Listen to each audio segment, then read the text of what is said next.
What's happening, everybody? Grand Prix GTP02 here, kicking it back once again in the woods right here outside of Spring, Texas. And today I'm driving the 2016 Toyota Camry SE. Now, some of you guys may recall, those of you who have been paying attention over the past few days, that the last time I was in this particular location, I was driving a rented 2016 Chrysler 200 Limited.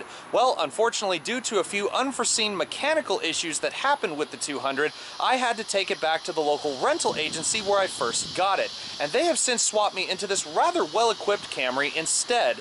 So not only will we be getting a full-on review of the Camry today, but my goal in specific for this review is to figure out what makes this car the best-selling vehicle in the whole United States.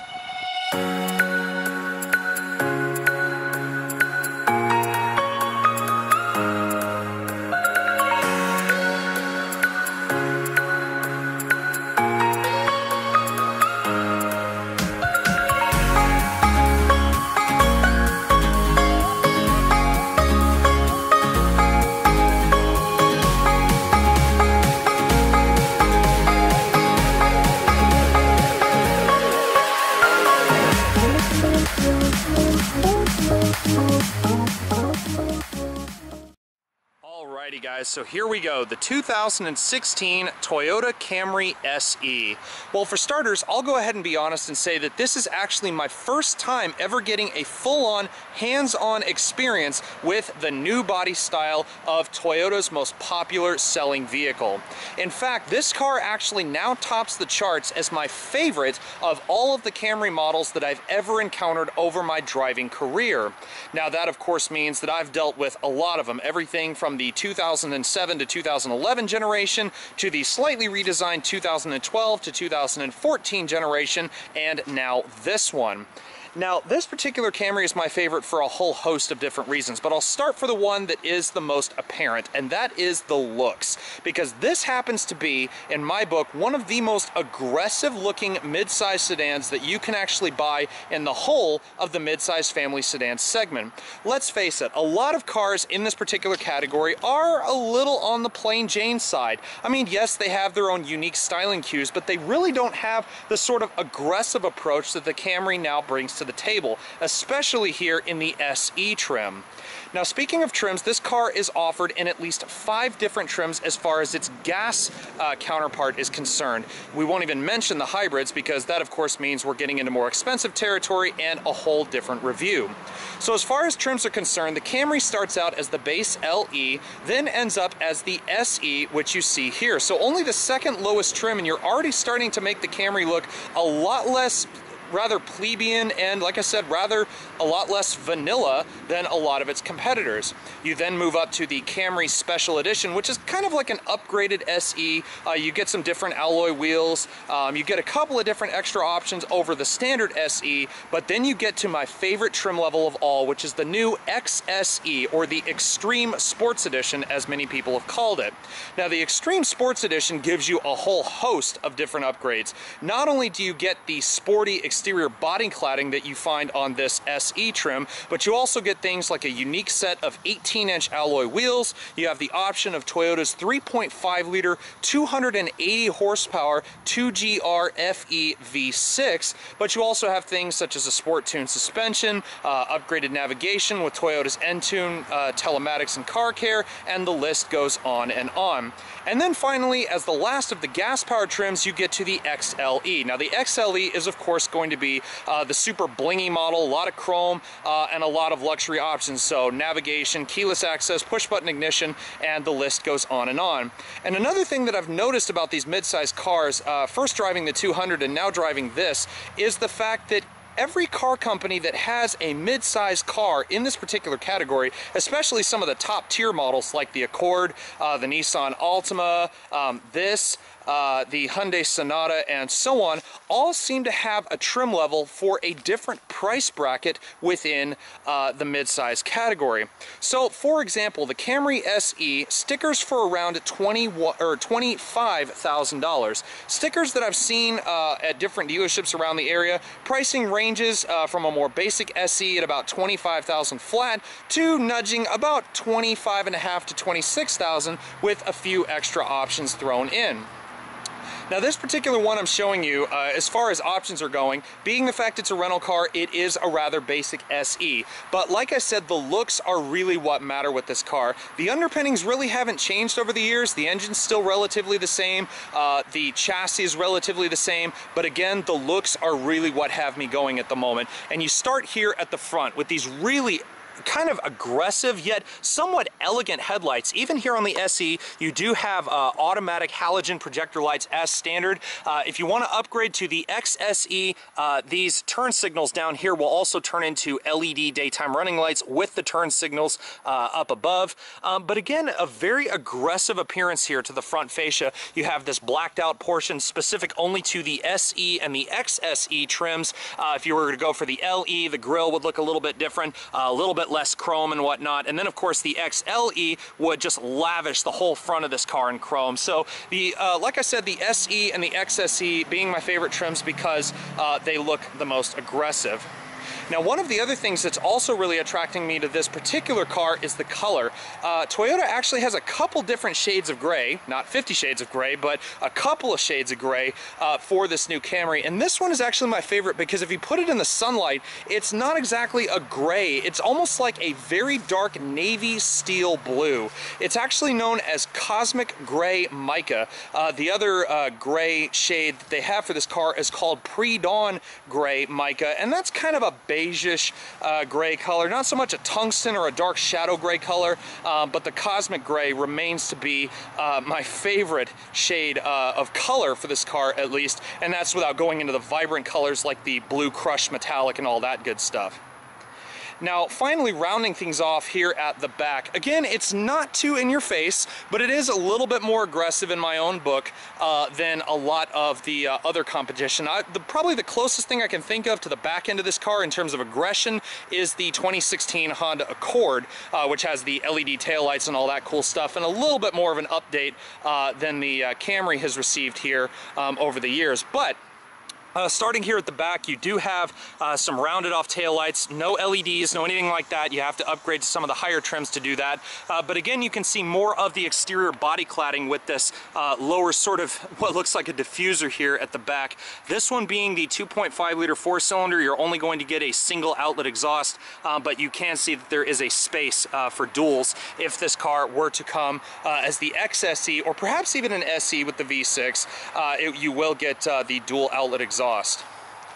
Now, last but not least, like they say, wheels can make or break a vehicle. And here on this more basic SE, I do actually like these. These are the 17-inch smoke gray finished aluminum alloy wheels. Now, this car, as you can see behind, also does have front and rear disc brakes, so 4-wheel disc brakes all the way around. And of course, you also have your standard safety features such as traction control, ABS, and all sorts of other goodies like that.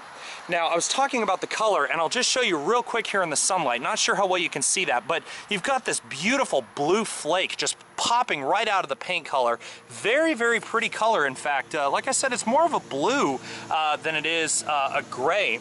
Now, there is a color that is pretty close to this, and I believe it's called Parisian Blue Pearl, and it is a little bit more on the blue side than this Cosmic Gray, but the two colors are very, very similar, so I didn't want you to get confused. But overall, I'm really digging the exterior of this car. As far as quality is concerned on the exterior, that is kind of a nitpicky issue because a lot of cars, I'm not sure how many of you do this, if you go up to a new car and you sort of knock on some of the body panels, some of them don't really sound very solid, but this one,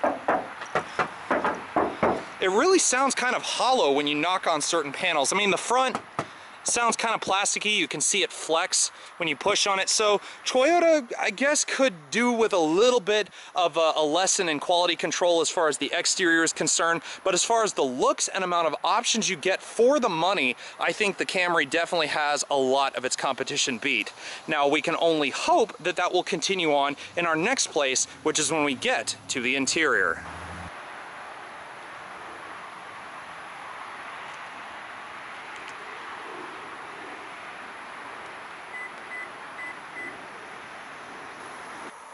Now once you get to open the door of the Camry SE, for starters, this car does not have any form of push button ignition, as I said before, so here's the standard key for the vehicle, and we'll be using this to start it obviously here in just a moment. But once you open the door, the cabin of the Camry is a little bit on the lackluster side in certain areas, especially in terms of its aesthetics, but as far as appearances go, it is relatively the same sort of, I'm not going to say aggressive behavior or aggressive attitude as the exterior, but the Sports Edition and the Extreme Sports Edition definitely do have their own signature touches. Starting here with these black seats. These do have the leather bolsters on them with the red color coordinated stitching. Now that is only on the XSE and SE trim level, like I said before, and as far as comfort goes, they are pretty plush. They're a lot more huggable, or a lot more huggy in some places, especially around my midsection. A lot more thigh support down here at the bottom, not so wide like the seats of the 200 that I was reviewing here previously,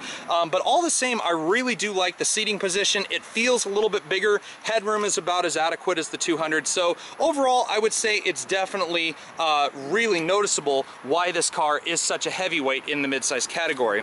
Now, like I said, aesthetic wise, this car isn't exactly the greatest. It does have some padded areas, like here on the middle portion of the door you do have some padded leather, but up here on the top, it's kind of a base foamy kind of area. I'm not exactly a fan of it. Down here on the armrest, it's not too padded either. So being the fact this is a lesser trim, I guess it could be expected, but at the same time, you would think with as aggressive and nice as the exterior of this car looks, and you would think as many options as Toyota offers you as standard, even on this more basic trim, you think they would have stepped it up just a little bit. Now also, even though being it is a more basic trim, you do have a power driver's seat, which does include two-way lumbar support, so that's also a very nice feature as well. Now, stepping into the Camry, the step-in height is adequate. I'm 6'1". I really don't have to duck my head all too much once I step down into the vehicle, but you do step down. It is a mid-size family car, so it's pretty typical of the step-in height when you step into most of this car's competition as well. Now, like I said, for the final time, this car does not have push-button start, so this one just has your standard Toyota key, so lock, unlock, hold this button for trunk, and also the panic feature as well. You also get a small little valet key when you purchase the vehicle, so that's kind of cool as well. You can do things like lock the glove box, and in some cases, in other cars, you can also lock the gas cap, but apparently not in this one. But anyways, start it, you just stick the key in the ignition. You get that kind of old school Toyota chime, but anyways, turn her on. Now the SE does give you these red and white gauges with the red needle as well. That's signature only on the Sports Edition, so that's a nice little touch. And as you can hear, when you start that little four-cylinder up, it's pretty typical Toyota. Very smooth startup, not too much of a jerk, and very, very quiet and smooth at idle.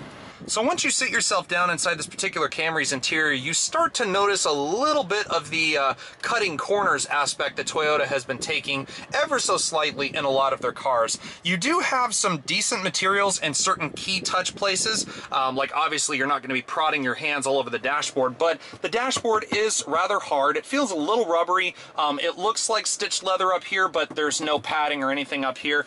Same kind of material that you'd find on the upper portion of the doors here.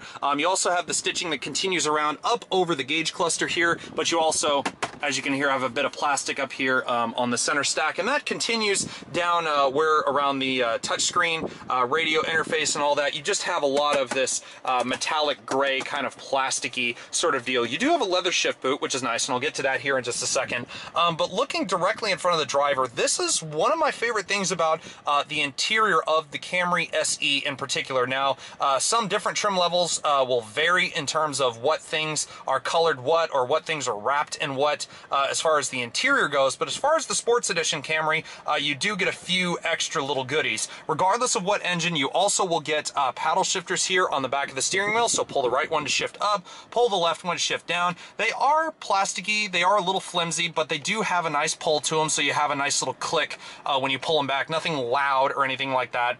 And focusing on the gauge cluster up here, like I said, this particular gauge cluster is specific only to the SE and the XSE trim trim. You do have a nice little LCD screen here in the middle, and that's controlled via this little toggle switch here on the wheel. So right now, as you can see, my average fuel economy is 25.2. This car averages 25 in the city, 35 on the highway. So I've been doing a lot more city driving, so I'm about on par with fuel economy. But as we cycle over, you can see go through different messages, vehicle settings, and then of course you have the up and down arrows and the back button to change different pages as well. So you have your trip distance, total time engine's been running, tire pressure, a blank screen, your distance to empty, your digital speedometer, and then right back to average fuel economy with an active fuel economy meter. So that's pretty cool that you do get that. And also your instrument brightness over here on this little trigger, and your odometer and trip meter over there on the right. Now, as far as everything else, it's pretty standard suspects across the wheel. You do have hands-free radio controls. The up and down arrows are what allow you to seek back and forth as far as your hands-free radio. You do also have a back button on the radio for your touchscreen display as well, and also a mute button at the same time. Over here on the right, aside from your LCD screen controls, you also have your hands-free Bluetooth as well, so that's nice. That also gives you voice recognition. Now, as far as the steering wheel itself, in this particular car, and being a rental, this one is actually pretty surprising. It does have a leather-trimmed 3-spoke steering wheel. Some of the Camrys will differ a little bit if you go for other trims, but specifically in the SE and the XSE, you will get the 3-spoke sports steering wheel, again with the red color contrast stitching going around the interior rim. Again, leather wrapped. Very nice grip extensions at about 10 and 2. The wheel feels hard. The leather doesn't feel supple at all, but maybe that has something to do with the fact this car's already done 21,500 miles. But the leather doesn't feel as supple as maybe I want it to be. But then again, this is a $25,000 midsize family car. It's not meant to be a high-end luxury vehicle. Now, moving over here to the center stack, this is not Toyota's Entune telematics and car care. If it was, you would have a button that says apps, and that would allow you to do things such as your Pandora, internet radio. You do have Bluetooth connectivity, so I have my Samsung Galaxy S5 paired to it already. You do have AM and FM. You can get satellite radio on this thing, so that is kind of nice that you get that even on a more basic vehicle such as this. CD player as well, but who uses CDs anymore? And you also have a USB and auxiliary input down there in this little cubby hole down below. Now, being that this is a more basic Toyota, you're not going to get any sort of like Infinity or JBL stereo system, but I mean, it does provide a decent sound.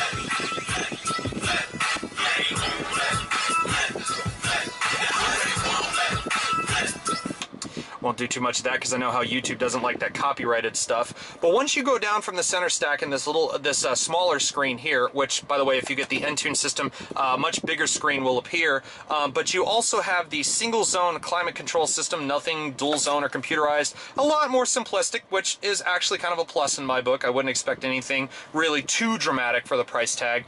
You do have the fan speed right here on the left. You also have air conditioning, recycling, front and rear defroster with heated exterior mirrors as well. Turn on the AC, your different climate zones down below, maximum air conditioning and temperature control on the right, and that is about it. So, like I said, very simplistic. I don't really mind it at all. Now, as far as transmissions go, this car only comes with one, which is the electronically controlled 6-speed automatic transmission. Now, I do have a very small thing to kind of nitpick, not with the transmission itself, but when you put it in gear, the door locks are ungodly loud. So I put it in reverse, and you hear this giant clunk when the door locks lock. Now, I've heard that in a lot of Toyotas lately, so it's not just this car. But being the fact that we're in reverse, it also does come with a backup camera, so you don't get trajectory, you don't get any kind of backup sensors, but that's to be expected. This is a right around the $25,000 mark, as I've said before. Also, as you see, the automatic safety locks, but this car does have a way to trigger those as well. So you will have to activate the child safety locks on the rear doors if you decide to put your younger ones in the back, because if I were to tug on this, as you can see, the door automatically unlocks whichever door handle you tug on, and that means that you can get out of the vehicle while it's still in a gear other than park. So that is a little bit concerning, I'm sure, for a lot of parental reasons. But one thing that this car is missing that is an option with what I believe is called the Connections and Communications package is under here, there's a little tray, and supposedly it will fit your smartphone, as you can see with that one right there. Now this one will, the available option is the Qi wireless charging pad. You actually can get a wireless charging pad for your phone underneath the dashboard here, so that is kind of cool that Toyota offers things like that in their vehicles. But other than that, you have a leather-bound center console. I mean, it's deep. You do have, you can store a good few things in there. I've stored some books and things like that, just, you know, for kind of shits and giggles, as they say, pardon my language, but you can get a good few things in there. I'm at least up to my wrist as far as depth is concerned, so that's pretty nice. And then last but not least, looking up top, no sunroof in this one, so nothing really to talk about up there. Your standard map lights and everything, and also your sunglasses holder. So as far as where you actually sit and spend the most time in the vehicle, you really will notice there are some areas where Toyota did cut corners, but as far as what you're offered for the money, I really wouldn't complain too much about the interior of this car. Yes, I know there are other ones in this category that offer a lot more options for the money, and that really just depends on your personal taste. So me personally, I think the Camry definitely deserves to keep its spot in the upper end of the midsize category if it's going to keep continuing down this amazing road. Now moving into the rear of the Camry here, I will tell you that compared to the other midsize vehicles that I've driven in the category, aside from the Hyundai Sonata, which has been classified as the most roomy vehicle or with the most interior room in its class, the Camry does offer quite a lot of back seat space, a lot more than some of the other vehicles. Unlike the 200, and I'm sorry to keep comparing it, the 200 to this, but unlike the 200 we were testing here previously, I don't have to go in butt first to get in the back. I can actually swing my leg up and in and get in the back just like any normal mid-size car. Now the back of the seat is lined in leather, so to go with the leather bolsters in the front, and the leather and cloth treatment continues in the back. So you have a leather portion here for the middle, so your middle passenger, if you decide to have one, will at least have some comfort under their rear end. You do have map pockets in both sides, so that's also nice, and a couple of different size bottle holders in each of the rear doors. So Toyota is obviously thinking that you may have different size drinks on your trip, so that's nice to know. And you also have a little cubby back here in the center console. The seats are 60-40 split fold. You do have center mounted cup holders as well, so that's cool that Toyota gives you that option. And also, as you can see, you need not worry about being in a collision, as we'll talk about later, with all of these side curtain airbags logos being labeled all over the back end. Now when it comes to providing a place for storing all of your stuff when going out on any such trip, the Camry definitely does provide a very adequate space and very class competitive space here in the trunk. You're looking at 15.4 cubic feet of space behind the rear seats. Now with those seats folded forward, as you can see through the little pass-through in there, the space of course will extend and you could possibly use the back seat as well. But again, 15.4 cubic feet of space, it's about on par with the Honda Accord, the Nissan Altima, and the Hyundai Sonata as far as the amount of stuff you can put in the back. Now you do also have your jack and kit. I don't know if there's a spare tire under there. I haven't bothered to look yet, but I do believe that there is, according to the little diagram, so that's nice that you do get a spare tire underneath as well. But overall, I would say this car is plenty adequate enough to put a whole bunch of stuff. I mean, you're probably talking a good few suitcases, some duffel bags, a good few pieces of luggage, and very typical amount of things that you would get on a family vacation if you so desire to take this car there. Now, if you're looking for a mid-size family car with a good bit of zip that doesn't necessarily sacrifice when it comes to fuel economy because of a bigger engine, then the Camry SE with the engine that I have here can definitely accomplish such a task. Now, unfortunately, this engine that you're about to see is a little bit down on power compared to a lot of its mid-size competitors, but it still does pack quite a punch out on the road. So under the hood of our test vehicle here is Toyota's 2.5 liter double overhead cam 16 valve 4-cylinder engine. Now, like I said, the Camry can also come with the 3.5 liter 2G RFE V6, making about 280 horsepower. But thanks to things like Toyota's dual variable valve timing with intelligence, this engine does still have a good bit of zip. 178 horsepower and 170 pound-feet of torque.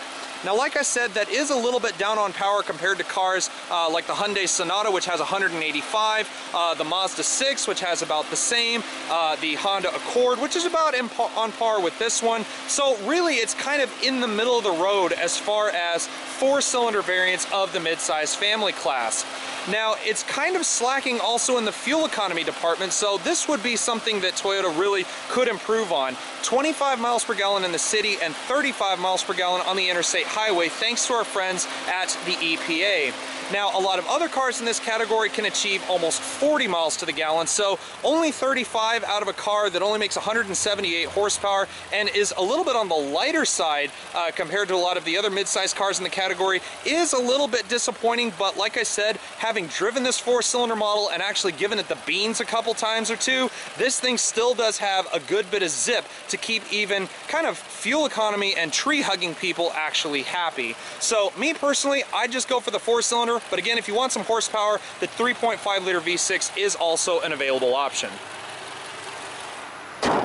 And last but not least, wrapping things up, we of course have to talk about safety, because there's no point in calling this a mid-size family sedan without talking about the safety aspects of it. Now, the Camry does provide a lot of your standard safety features, all sorts of airbags in all kinds of places, and that does include for the driver and passenger as far as front impact airbags. You have side curtain airbags, as you can see, labeled all across the upper door posts here. You have side impact airbags located in the seats, and also in this one you have a driver's knee airbag as labeled by a small compartment down underneath the steering wheel here. So you do have quite a lot as far as protection should you be involved in a collision. Now, I wouldn't say that this car has achieved the best crash test rating, especially considering the exterior quality, as we mentioned earlier, being a little bit lackluster and a little bit more on the tinny or rattly side. So that may be something that Toyota can improve on if they want to get a much higher rating from the National Highway Transportation Safety Authority, or perhaps our friends at the IIHS. But all the same, it does pack all of the electronic safety goodies.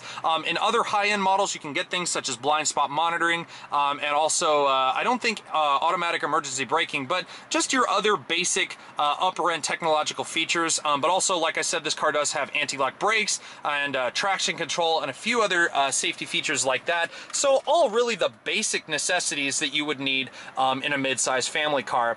But overall, I would say the Camry has received a pretty admirable rating from me. The car definitely feels a lot more sprightly than I really imagined, so the power plant up front did really surprise me, and still this remains to be my favorite as far as looks are concerned in the mid-size family category.